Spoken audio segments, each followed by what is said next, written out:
솔로몬은 7년 반의 시간 동안 7년 6개월 동안 성전 건축을 마쳤습니다. 그리고 오늘 말씀에 낙성식을 드리게 되었습니다. 그리고 하나님께 기도하죠. 이스라엘 백성들이 성전을 향하여 기도할 때 응답해 주시기를 기도합니다. 솔로몬이 기도를 마치자 하늘에서부터 불이 내려와서 하나님의 응답이 불로 임했습니다. 성경에서는 이 준비한 제물에 하나님께서 불로 응답하신 경우는 오늘 본문을 포함해서 전부 5번 나오고 있습니다.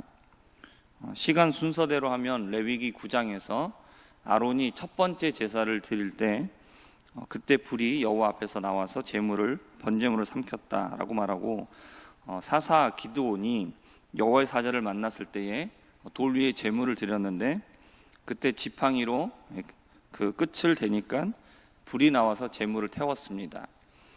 그리고 다윗이 인구조사로 범죄한 후에 오르난의 타작마당에서 제단을 쌓고 번제를 드렸을 때 하나님이 불로 응답을 하셨고, 오늘 본문의 내용처럼 낙성식에서 솔로몬의 번제에 하나님께서 불로 응답을 하셨습니다. 그리고 마지막으로 엘리야가 바알과 아세라 선지자 850명과 갈멜산에서 대결할 때에 엘리야가 쌓은 제단 위에 번제물에 하나님께서 불로 응답을 하셨습니다.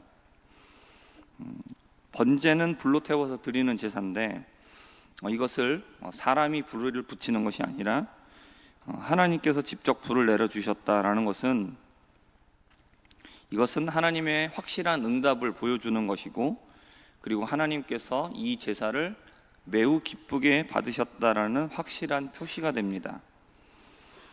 솔로몬이 드린 이 낙성식의 제사는 여호와 하나님을 매우 기쁘게 했습니다. 그래서 하나님께서는 하늘로부터 직접 불이 내려오는 응답을 보여주셨고, 그 영광이 너무나 컸기 때문에 제사장들이 성전에 들어가서 여호와를 섬겨야 하는데 여호와의 전으로 능히 들어갈 수 없을 정도로 그 영광이 가득했다라고 오늘 말씀에 나오고 있습니다. 저는 이 말씀을 이렇게 예전부터 보면서 하나님의 영광이 얼마나 가득하면 이 정도가 될까, 그러면서 이러한 은혜가 있었으면 참 좋겠다라는 생각을 했었습니다. 우리 오늘 모든 성도들에게, 또 우리 신성교회 가운데에 하나님의 영광이 가득하여서 정말 우리가 하나님을 섬기지 못할 정도로 그런 부어주시는 은혜가 가득하기를 주님의 이름으로 축복합니다.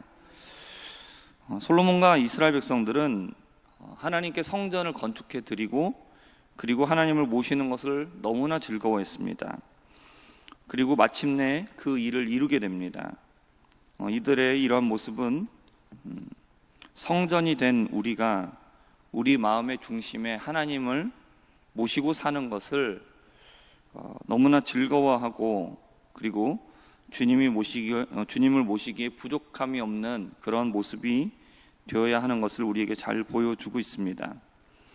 낙성식을 위해서 이들은 7일 동안 하나님 앞에, 그리고 초막절 7일 동안 총 14일 동안에 걸쳐서 하나님 앞에 제사를 드렸습니다. 그리고 자신들에게 베풀어 주신 은혜를 기뻐하면서 즐거워했습니다.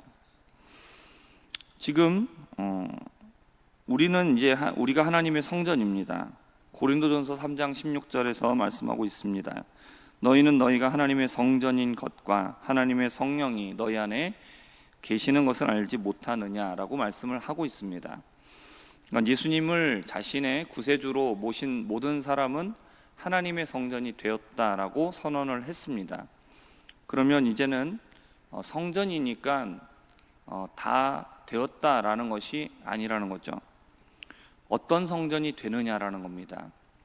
오늘 말씀에도 뒷부분에 가게 되면 하나님께서 이것에 대해서 말씀을 합니다. 하나님은 솔로몬이 세운 성전을 너무나 기쁘게 받으셨습니다. 그런데 하나님은 그 뒤이어서 잘했다, 좋다 칭찬하고 그걸로 끝난 것이 아니라 어떤 성전이 되어야 하느냐에 대해서 말씀을 하고 있습니다. 사도 바울은 우리가 하나님의 성전이 되었다는 것이죠. 그리고 하나님의 성령이 우리 안에 거하신다라고 말하고 있습니다. 그러면 우리는 모두 다 성전이죠. 그리고 하나님을 모시는 자들이라는 겁니다. 최고급 호텔에 가면 그 중에서도 또 가장 좋은 객실이 있습니다.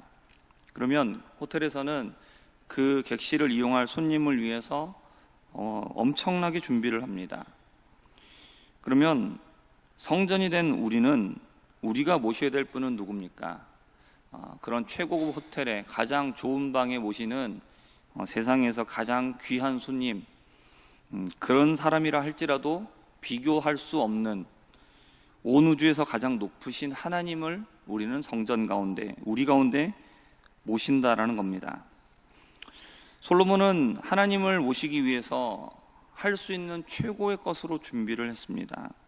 그리고 이것이 하나님의 마음을 감동하게 했죠. 그러므로 성전이 된 우리는 어떠한 마음과 어떠한 자세로 우리는 하나님을 모셔야 하겠습니까? 청소가 안 되어 있고 준비가 안 되어 있는 그런 상태로는 모실 수가 없죠. 우리는 우리의 마음을 정결하게 씻어야 됩니다. 우리가 할 수 있는 최고의 정성을 다해서 하나님을 섬겨야 합니다. 그렇게 할 때 이것이 하나님을 감동시켜 드릴 수 있다는 사실을 우리가 기억하고 그렇게 하나님을 감동시켜 드릴 수 있는 우리가 되기를 바랍니다. 7월 23일이 되니까 솔로몬은 모든 백성들을 각자의 집으로 돌려보내었습니다. 그리고 밤에 여호와께서 솔로몬에게 나타나시죠. 그리고 하나님께서는 말씀하십니다. 솔로몬이 성전 낙성식에서 기도했었던 그것처럼 그 기도의 내용대로 하나님이 솔로몬의 기도를 들으셨다라는 겁니다. 네가 건축한 성전을 선택했다. 그리고 너가 기도한 것처럼 이스라엘 백성들이 하나님으로부터 징계를 받았다 할지라도 진정으로 회개하면, 이 성전을 기억하고 진정으로 회개한다라면 회복시켜 주시겠다라고 약속을 하셨습니다.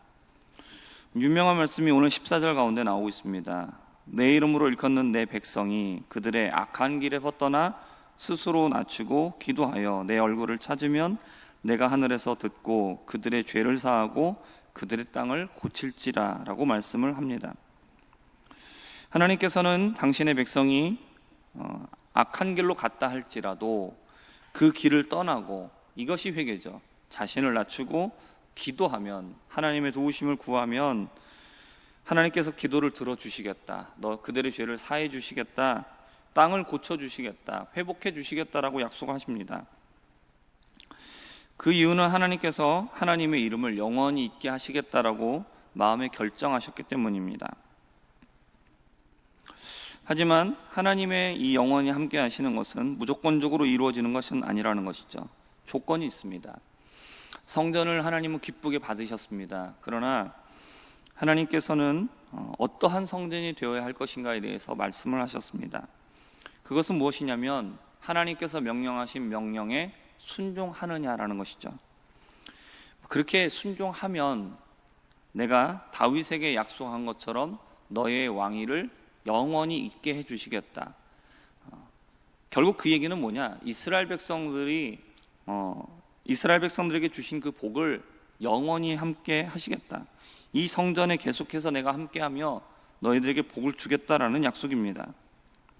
하지만 그렇지 않고 하나님으로부터 돌아서서 말씀을 버리고 그리고 우상을 섬기면 하나님께서는 이스라엘 백성들을 땅에서 뿌리채 뽑아서 버리겠다라고 말씀합니다. 그리고 이 성전이 이방 민족들 앞에서 조롱거리가 되게 하시겠다라고 말씀을 하십니다.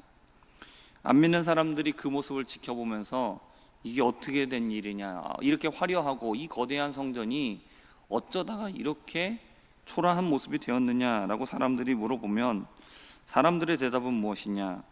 이스라엘 백성들이 애굽 땅에서 인도하신 자기의 하나님 여호와를 버리고 구원의 하나님입니다. 구원의 하나님을 버리고 우상을 섬기고 경배했기 때문에 하나님께서 이 모든 재앙을 그들에게 내리셨기 때문이다 라고 대답할 거라고 말씀하십니다. 이것은 성전된 우리가 어떻게 살아가야 할 것인가를 우리에게 잘 보여주고 있습니다. 우리는 분명 하나님의 구원을 경험함으로 인해서 하나님의 백성이 된 줄 믿습니다. 그러나 우리가 어떻게 하나님을 모시고 살아갈 것인가에 대해서 우리는 늘 주의를 기울여야 한다라는 것이죠. 우리가 말씀을 듣지 않고 말씀대로 행하지 않으면 비록 우리가 하나님께 구원을 받았다 할지라도 하나님은 우리를 징계하신다라는 것을 말하고 있습니다. 그러나 우리가 하나님의 말씀을 잘 지키고 그리고 하나님의 뜻대로 행하면 그러면 하나님께서 주신 이 복이 영원히 있게 될 것이다 라고 우리에게 말씀을 하고 있습니다. 그러므로 우리는 우리가 하나님의 성전이 되었다라는 사실을 잊지 않아야 합니다. 그리고 우리가 어떠한 성전이 되어야 할 것인지를 우리가 잊어서는 안 됩니다. 하나님께서는 솔로몬이 성전을 건축하고 낙성식을 드리는 이 기쁘고 즐거운 이 잔치의 끝에 하나님은 이 경고의 말씀을 함께 주셨습니다. 이것은 우리가 받는 것도 중요하지만 지키는 것이 중요하기 때문에 그렇습니다. 하나님께서 이 경고를 주신 것은 왜 주셨습니까? 그렇게 되지 말라라는 것이죠. 하나님께서 주신 이 은혜를, 이 복을 끝까지 간직하라고 하나님께서 우리에게 경고하신 줄 믿습니다. 그렇다면 우리가 성경에 있는 모든 경고의 말씀은 무엇입니까? 하나님께서 우리에게 벌 주시기 위해서, 기회를 노리기 위해서 너 이거 잘못하면 내가 너 혼낼 거야. 내가 지켜보겠어. 하나님이 이러한 마음으로 주시는 게 아니라는 것이죠. 내가 너에게 준 이 모든 복과 은혜를 네가 계속해서 간직하기를 바란다.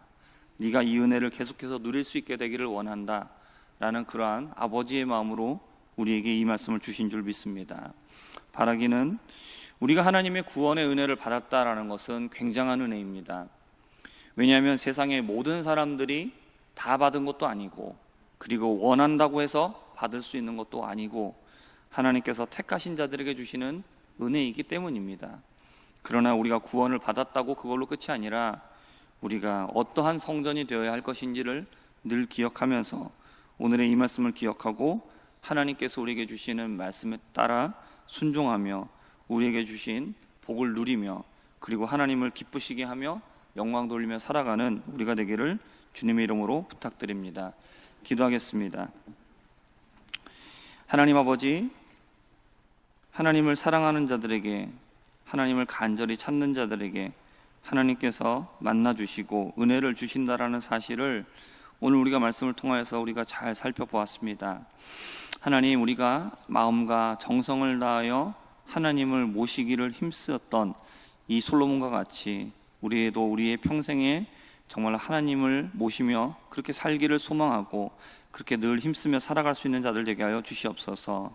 또한 하나님께서 솔로몬에게 주셨던 이 말씀처럼 하나님, 우리도 늘 하나님의 말씀에 순종하며 늘 하나님과 동행하며 겸손히 하나님을 섬김으로 우리에게 주신 모든 은혜와 복을 늘 누리며 살아갈 수 있는, 그것이 자자손손 계속하여서 그 은혜를 누리며 살아갈 수 있는 그러한 우리 모든 성도들 될 수 있도록 은혜 베풀어 주시옵소서.